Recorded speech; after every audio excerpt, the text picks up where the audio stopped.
Selamat datang di renungan harianku. Kali ini kita ada sebuah kisah inspiratif yang sangat indah, yaitu kisah seorang kakek yang sedang mencari guru untuk cucunya yang hendak masuk SD pertamanya. Bagaimana perjalanan sang kakek? Dan apa pelajaran dari kisah ini? Mari kita simak sampai akhir, agar pesan dari kisah ini bisa kita pahami dengan baik.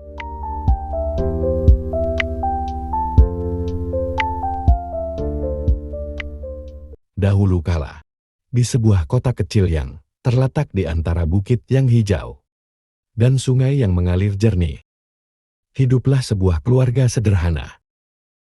Keluarga itu terdiri dari seorang kakek yang bijaksana, nenek yang penuh kasih, dan seorang bocah laki-laki 7 tahun yang penuh dengan rasa ingin tahu.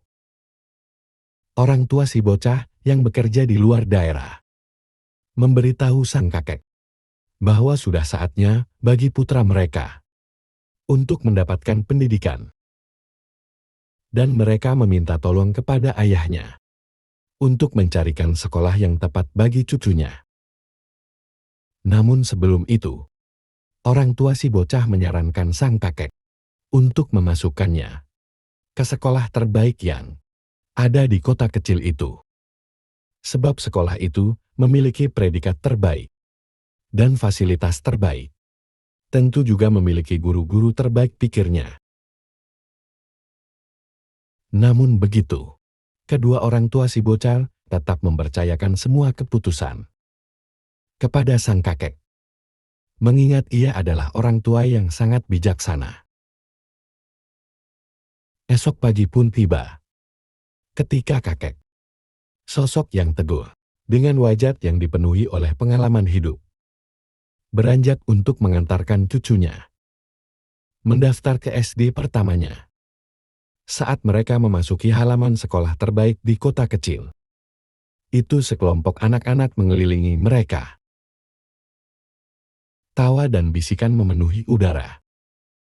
Ketika mata penasaran siswa tertuju pada pasangan yang baru pertama kali mereka lihat.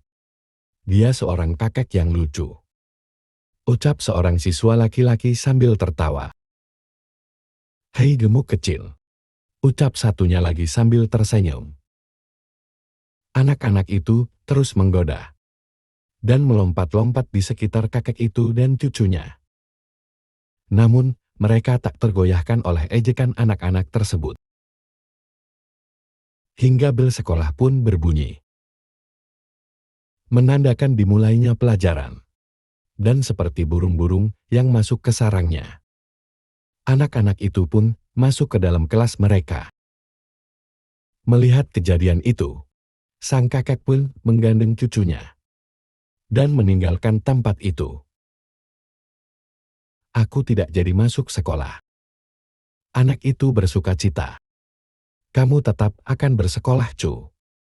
Tapi bukan di sini, jawab sang kakek dengan tenang. Kakek sendiri yang akan mencarikanmu tempat untuk bersekolah, lanjut sang kakek. Kembali ke rumah, kakek itu pun menyerahkan cucunya kepada neneknya dan memulai perjalanan untuk menemukan guru yang lebih baik. Dia menelusuri kota, mengunjungi berbagai sekolah, mengamati interaksi antara guru dan murid. Beberapa sekolah tidak memperhatikan kakek yang tua itu, sedangkan yang lain mengejeknya. Tanpa terpengaruh, sang kakek dengan diam melanjutkan pencariannya. Hingga akhirnya, dia memasuki halaman kecil sebuah sekolah. Dan dengan lelah bersandar di pagarnya, bel sekolah berbunyi, dan anak-anak membanjiri halaman sekolah. Sepertinya itu adalah bel waktu beristirahat kakek. Apa kamu merasa tidak enak badan? Aku akan membawakanmu air. Tunggulah di sini. Suara penuh belas kasihan terdengar dari seorang siswa yang baru saja keluar kami. Ada bangku di belakang pohon itu, kakek. Tunggu dan duduklah di situ, tawar seorang bocah. Satunya lagi Aku akan memanggil seorang guru, kata seorang bocah yang lain, tanpa bertanya dan segera berlari ke ruang guru. Tak lama kemudian, seorang guru muda muncul di halaman sekolah. Kakek itu menyapa dengan hangat dan berkata, "Akhirnya aku telah menemukan sekolah terbaik untuk cucuku." Guru muda itu pun terlihat sedikit bingung mendengar pernyataan si kakek. "Anda salah, Kek. Sekolah kami bukanlah yang terbaik.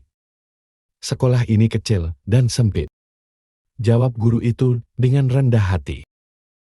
Si kakek tidak mempermasalahkan hal itu. Sebaliknya dia terlibat dalam percakapan hangat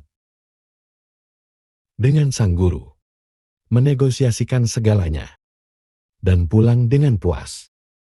Hingga malam pun tiba.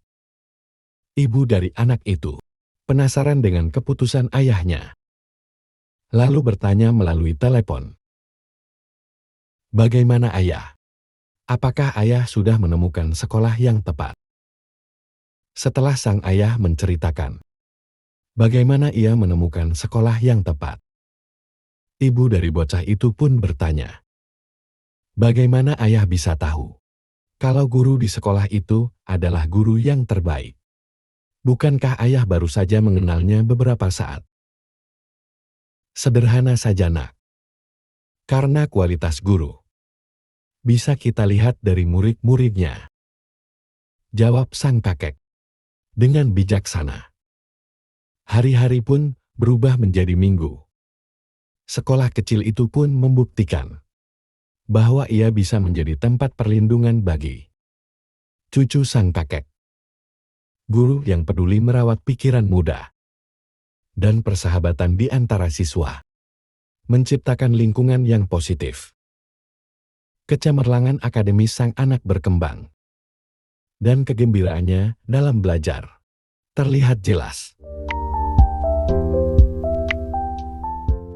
Lihatlah teman-teman, dari kisah ini, kita bisa melihat bahwa kualitas pendidikan tidak selalu tergantung pada kemegahan bangunan dan reputasi sekolah.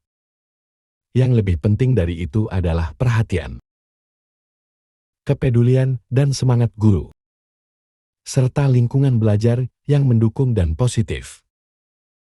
Luangkanlah waktu sejenak untuk melihat lebih dalam, di mana orang yang kita sayangi akan mengenyam pendidikan. Sebab lingkungan yang positif akan menghadirkan kegembiraan dalam proses belajar, yang dimana itu akan sangat berpengaruh pada perkembangan orang yang kita sayangi. Sehingga orang yang kita sayangi kelak bisa menjadi orang yang hebat dan bermoral.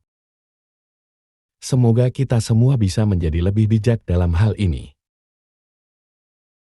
Jangan lupa tinggalkan like dan komentar positif jika video ini bermanfaat.